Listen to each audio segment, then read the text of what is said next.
હિન્દ ને જય માતાજી. ફરી એકવાર પાછા ગોંડલની શાંતિ જે લોકો જોઈ નથી શકતા, જે જાતિવાદી માનસિકતા ધરાવે છે જે લોકો, એમાંથી એક અલ્પેશ કથિરિયા ફરી પાછું એક નિવેદન આપ્યું છે કે ફરી પાછા અમે ગોંડલમાં જઈને હવે કંઈક ગામડે ગામડે મુલાકાત લે. હજી કે કંઈક જાહેરાત તો એવી જ કરી હતી કે ગોંડલમાં અમે આખો દી રખડશી ને પરાણું ઢીકણું ગાંઠિયા ખાઈને આવ્યા છે. પણ ગોંડલની જનતા અને ગોંડલના 18 વરણની એકતાએ એને મુંહતોડ જવાબ આપ્યો છે. માત્ર ને માત્ર બે કલાકમાં જ ગોંડલ મેકીને જવું પડ્યું હતું. એટલે આ છે ગોંડલની એકતા, જ્યાં 18 વરણ એક થઈને રહે છે. પણ અમુક જાતિવાદી માનસિકતા ધરાવતા લોકો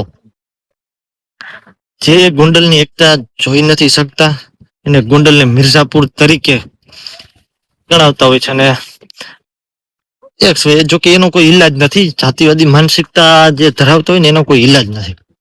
ને ફરી પાછી ગોંડલમાં જવાની જાહેરાત કરી, તો જવાની કોઈ ના ન પાડતું હોય ને, રખડો ફરો. અને ફરવા લાયક જગ્યા પણ છે ગોંડલમાં, ઘણા એવા સ્થળો. પણ જાવ એનો વાંધો નથી. પણ આજે ખેલો ઓલા વકીલ સાહેબ ને જરાક લેતા જાજો. વકીલ સાહેબ ને ભૂલતા નહીં. વકીલ સાહેબ બોલે તો મેહુલ બોગરા, જેનું એક ભાષણ સુરતમાં જે જાતિવાદી માનસિકતા ધરાવતું એક ભાષણ પણ હતું. જોકે તમારી આખી વધતા જ જાય તમારી ટીમ જે શું લેવા કામ કરે છે, શું લેવા ઉપાધિ છે.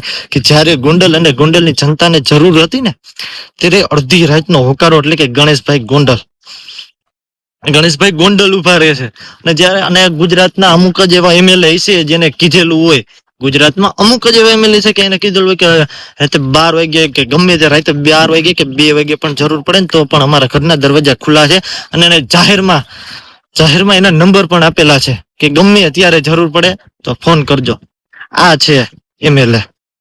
તઈ તમને આવી એકતા જોવા જડે. જો કે તમને નહીં સમજાય કે ગોંડલમાં 2 કલાકમાં તમારે ગોંડલ મેકવું પડ્યું, તોય તમે એમ કેતા હોય કે આમ છે ને ફલાણું છે ને.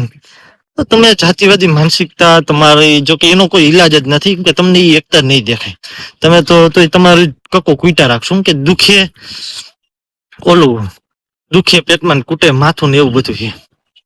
એટલે આ જાતિવાદી માનસિકતા ધરાવતા લોકો, આનો કોઈ ઈલાજ છે નહીં. એના ભાષણો ચાલુ રાખશે અને સમાજના નામે રોટલા શેકા રાખશે. પણ ગોંડલમાં કઈ ફેર નહીં પડે કે એની એકતા આખા ગુજરાતે જોઈ છે. બસ એટલું જ તે. ને વકીલ સાહેબ ને ભૂલતા નહીં, એ પણ જરાક જોઈ લે ગોંડલની એકતા. તો એટલું જ. તો જય હિન્દ ને જય માતાજી. એવું લાગશે તો આપણે ફરી પાછો એક વિડીયો લઈને આવી જશે. તો જય માતાજી, જય હિન્દ.